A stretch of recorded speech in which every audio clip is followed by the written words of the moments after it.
باشە لەسەر هەولێر وەک ناوەندێکی گرنگی سیاست و ئایا سونەکانی چۆن دەڕوانە پێگەی گرنگی هەولێر وەکوتم میوانێکم هەیە دکتۆر فیراز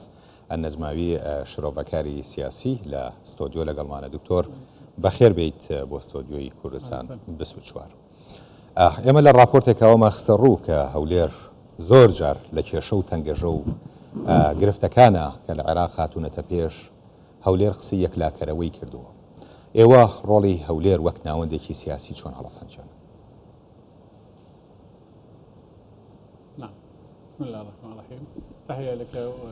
بەڵێ بەناوی خوددا سوپاس بۆ ئێوە و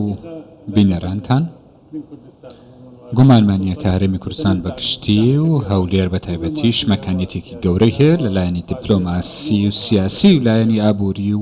بابەتەکانی دیکەش. ئەمانە لە فەراغێک و با شێوەی سودفە نەهاتوون، بەڵکو لە دواوەی قیادەیەکی حەکیم هەیە کە هەموو وڵاتەکە بەڕێوە دەباوە دەیگەێنێتە پەناگەی ئارامی لەگەڵ هاوڵاتیان و ناوخۆوە دەرەوەش. لە ڕاستیدا ئێمە وتەی زۆرمان بیستوە لە سەرەما، بەڵام دەمانەوێت بە کورتی پوختی بکەینەوە بەو شێوازە. ئەوەی گرنگە هەرێمی کوردستان چی بەدەستهێناوە لێبوردەیی کارکردن بە شێوەی باوکایەتی لەگەڵ هەمویان هەتا دوای 2014 و ئەو ئاوارە کە ڕویان لە هەرێمی کوردستان کرد بە ملیۆنان لە ئاوارەکانەوە، هەتا پەنابەرانی کە لە دەرەوەی عێراق هاتن لە برایانی سووریا لە کورد و عەرەب. ئەم سیاسەتە وای کردووە کە هەرێمی کوردستان خۆی بدۆزێتەوە لە پایەی دیپلۆماسی لە هەرێمایەتی و هەروە لە سیاسەتی دەرەوەشدا مەکانەتێکی باش بۆ خۆی بگرێ. بەرپرسانی گەورە لە سەراستی جیهان یاخود هەرێم کە دێن سەردانی عێراق دەکەن، سەردانی هەرێمی کوردستانیش دەکەن. ئەمە لەبەر گرنگی پێگەی هەرێمی کوردستانە چونکە دروستکەری بڕیاری سیاسین لە عێراق هەرێمی کوردستان زاویەیەکی گەورەی گرتووە لە سیاسەتی عێراق وەکۆی پێی دەوترێ، چونکە زۆربەی بڕیارە سیاسیەکان هەبوونی هەندێک کوتلەی جیاوازی سیاسی لە عێراق ئەو مکەناتانەی کە هەن شیعە و سونە، عەرەبی سونە و عەرەبی شیعە جیاوازی سیاسی گەورەیان هەیە لە نێوان خۆیاندا و نوێنەرایەتی هەندێک هێزولانی دیاری کراو دەکەن. ئەمە لەبەرەوەیە کە سیاسەتی پەراوێز خستن هەیە لەلایەن حکوومەتی عێراقیەوە بەرامبەر بە پارێزگاکان، هەتا بەرامبەر هەرێمی کوردستانیش ویستیان بیکەن. بۆ نمونە بابەتی موچە، یاسایی نەوت و غاز، مادەی 140 و ناوچەی جیاکۆکەکان چۆن لە هەرێمی کوردستان ئەڕوانن، تا چەند هەرێمی کوردستان بووە لەلایەکەوە بە پەناگەیەک بۆ ئەوان، لەلایەکەوە بە پشتوپەنا بۆ ئەوان لە زۆر ڕووەوە.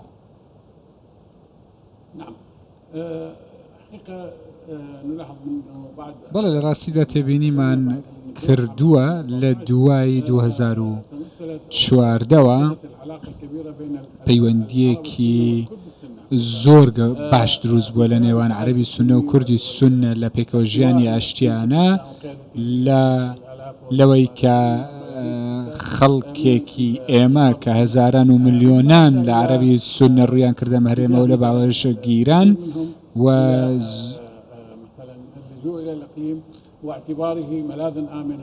زۆربیان هاتن بۆ ئێرە چونکە وەکو پەناگەیەکی ئامن و بە ئەولە بینیان و مەشراز بووە تا ئێزدیەکان و کریسیانەکانی شڕویان لێکرد. هەرێمی کوردستان و بەتایبەت هەولێر شوێنی پێکەوە ژیانی ئاشتیانەیە، هەموو لایەنێک بێ کۆلێرە کۆبوونەتەوە و هەندێک دەنگ هەن لە نێوان عەرەبی سونە، قیادەی کوردی، قیادەی سونی بە شێوەی گشتیە تۆ عەرەب بیت یاخود کورد بیت. بۆ نمونە بەڕێز مەسعود بارزانی چونکە بینیمان کە خەڵکی سونەی عەرەبیش هەندێک داواکاریان لێ بوو چونکە ئەم سەرکردەیە کە بە شێوەی گشتی لە عێراق و لە نێوە سونەکاندا چونکە ئەزانیت کە سونەکان پراوێز خراون و پشتگوێ خراون هەندێک هۆکاری هەیە ئەمە چونکە سەرکردەکانی سونە دەوریان نەماوەیە خۆت غیابن چونکە هەندێک کەسیان بە ئارمانج دەگیرن هەندێکیان دوور دەخرێنەوە هەندێکیان پشتگوێ دەخرێن ئەمە وای کردووە کە ڕەوشی سونەکان بەو شێوازە بێت دەزانیت ئەمڕۆ هەڵبژاردننی سەرۆکی پەرلەمان زۆر دوا کەوت چەند مانگێکی بەسەردا تێپەڕی بەش بوون هەیە لە نێوان مکەوەنی عەرەبی سونی وای کردووە کە هەندێک دەنگ بڵێن لایەنی کوردی و سەرکردەکان بێنە پێش باسی ڕۆڵی سەرۆک بارزانیکەی تا چەند سەرۆک بارزانی بووەتە هۆکارێک بۆ ئەوەی ئەو سیاسەتی پراوێز خستنەوەی کە بە تەهمیشە ناوبرد جەنابە لە عێراقا شوێنی خۆی نەگرێت و پێکهاتەکانیش بتوانن ڕۆڵی خۆیان هەبێت لە عێراق. نعم أكيد إنه الدور السياسي الإقليم بەڵێ بێگومان دەوری سیاسەتی هەرێمی کوردستان دەوری سەرکردایەتی کوردی لە عێراق بە شێوەیەکی گشتی زۆر گرنگە لە دانانی دەستور جێبەجێکردنی دەستور ئەمڕۆ عێراق دەستورێکی هەیە لە دوای 2005 کە دەنگی لەسەر درا داوا دەکرا کە ڕاستکردنەوەی زۆری بۆ بکرێت لە پێشتر و تاوەکو ئێستاش چونکە پێشتر دەزانن کە سەرۆکایەتی بوو شمولی بوو بەڵام ئێستا عێراق دیموکراتیە و تۆ ئازادی سیاسیت هەیە و ئازادیت هەیە کە هەرێم پێک بێنی دەنگ هەیە دەنگ بەرز دەبێتەوە بۆ هەرێمی سونی جێبەجێ بکرێت دەستوری عێراق لە ڕاستیدا دەستورێکی باشە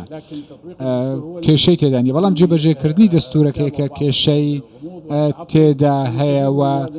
لەم پەرواستەنگی بۆ دروست دەکرێت بۆ نمونە مادەی 140 مادەیەکی زۆر گرنگە ئەگەر جێبەجێ بکردرایە بەڕاستی لە ئەرزی واقعیدا زۆر لە کێشەکانی چارەسەر دەکردن لەو ناوچانێک کە کێشە لەسەرن لە کەرکووک و شنگال ناوچەکانی دیکە بەڵام سیاسەتی بەغدا بۆ پشتگوێ خستن بە لەمپەرخستنە بەرجێبەجێکردنی مادەکان بۆی ماف نەدەیت بە خاوەن مافەکە وای کردکەم کێشانە دروست بن بۆیە عەرەبەکانی شەتاوانەی کە لە خواروشن کە دەڵێن کە چارەسەرکردنی کێشەکان دەنگی کورد گرنگە بۆ چارەسەرکردنی ئەم کێشانە دەزانن کە لە خوار و ناوەڕاست لە ناو خۆی پەرلەمان و حکوومەتیش کێشە و خلافات هەیە شرۆڤەکاری سیاسی زۆر سپاس بۆ جانان. أهلا وسهلا شكرا.